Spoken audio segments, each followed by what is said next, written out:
If you want to continue to follow our adventure, click subscribe. So you don't miss anything, click the bell notification. Well, I've recently made a couple videos where I talked about campgrounds closing in national forests and BLMs, and it always gives me a lot of feedback. And the majority of the folks say that, you know, the few are going to ruin it for the many. But here's a couple things. First, I'm not so sure it's the few. I actually think the people who keep things clean are kind of in the minority, to be honest. It's sad to say that, but if it was just a few people that was going to ruin it for everybody, then I wouldn't see on a regular basis, almost everywhere I go, trash laying on the ground.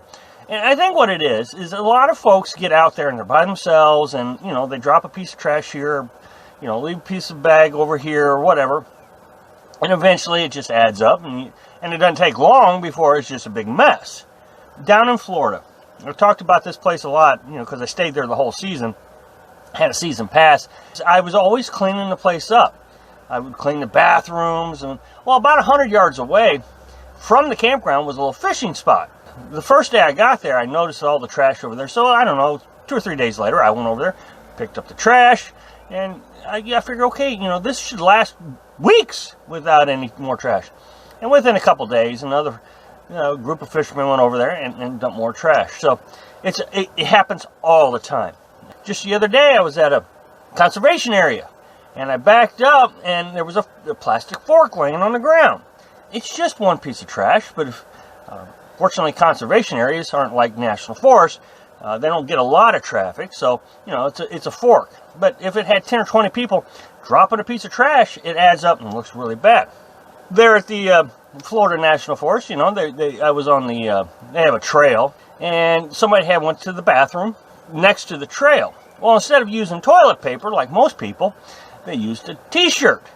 All this starts to reflect on the community itself. I read an article the other day, and it talked about a tourist ski resort in Colorado next to a national forest. And every year more and more people come out to this national forest. Well, over time, the National Forest Service doesn't have as much money to keep up maintaining and regulating and controlling because their budget doesn't increase. That, with the firefighting activities cutting in almost half of their budget, the Forest Service is just running out of money. They just can't keep up. If you take it back to this community, they're actually paying the Forest Department. They raise taxes in their town to pay the Forest Department to help maintain the forest. Because it has so many people coming in, they wanted to keep that traffic coming because of the ski resort. All these people coming in, and, you know, they're carving initials in the aspen trees, and they're going to the bathroom on the ground and leaving t-shirts and, you know, whatever. Trash, rule violations, all these things, and nobody was keeping up with it. So the Forest Department has a couple options. We can't afford to continue to maintain the campground, so we're going to close it down, or the town can help us pay for it. In the tourist activity areas, the town's more than willing to do it because they have lots of revenue coming in from all these people staying in the forest and coming out and skiing.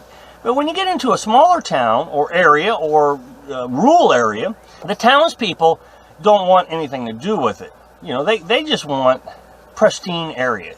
So what happens is the National Forest runs out of money, so they put out a public notice that says, we're going to have a hearing. You're welcome to come and give your input to this hearing. And I've actually seen 2 different campgrounds post public hearings. One wanted to shorten the amount of time people could stay in the campground, and the other one wanted to charge money for. So what happens is the people who live in that area go to these hearings. Now, I would like to have gone to this hearing, but I wasn't going to be in Florida when this hearing happened. So the townspeople go to the hearing, and of course they say, yeah, let's charge it. You know, that'll keep out the people who are tearing the place up, and it gives money to the Forest Department. So money has to be given somehow or another.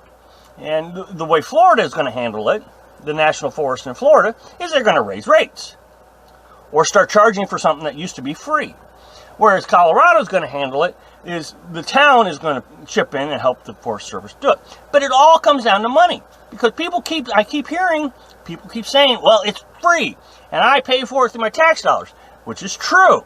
But the tax dollars apparently isn't enough to keep up with the people that are coming in. According to this article I read, 5 million people are going out to the national forest more in 2017 than in 2009. The amount of people going out there isn't matching the amount of money that is being spent in these forest areas. Now, the biggest problem we have is YouTube. I'm going to be honest. I think this is the biggest problem with national forest and BLMs shutting things down. Let me explain. I will put out a notice and say, okay, they're going to shut down this campground, or Walmart is starting to shut down parking lots so nobody can park on Walmart, different things. And so what happens is the viewers watch my channel, and then they go to a larger YouTuber and they'll ask, okay, are they shutting down Walmart? And that YouTuber will say, no, they're not. And what they'll do is they'll put up a post from Walmart that says, we allow for camping depending on the manager and the town. Because sometimes towns regulate whether people can actually stay in a Walmart parking lot or not. The large YouTuber is correct. Walmart is not restricting, as a corporation, camping on their parking lots.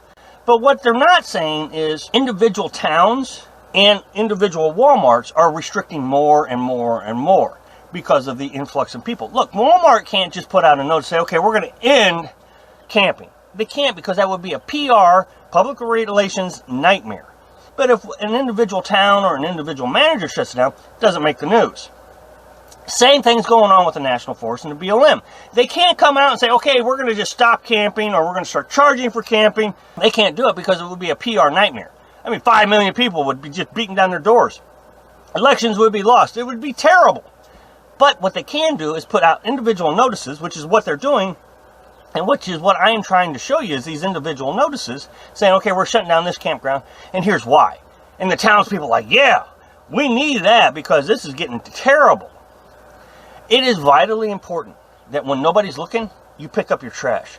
As a matter of fact, what I do, when I pull the truck forward, I'll pull it up, 100 feet or so, and then I get out, me and Carolyn get out of the truck with the truck still running, doors open, and we walk back to our campground, and we just kind of circle the area just to make sure everything has been picked up. Thanks for watching. Like if you liked the video, and happy travels.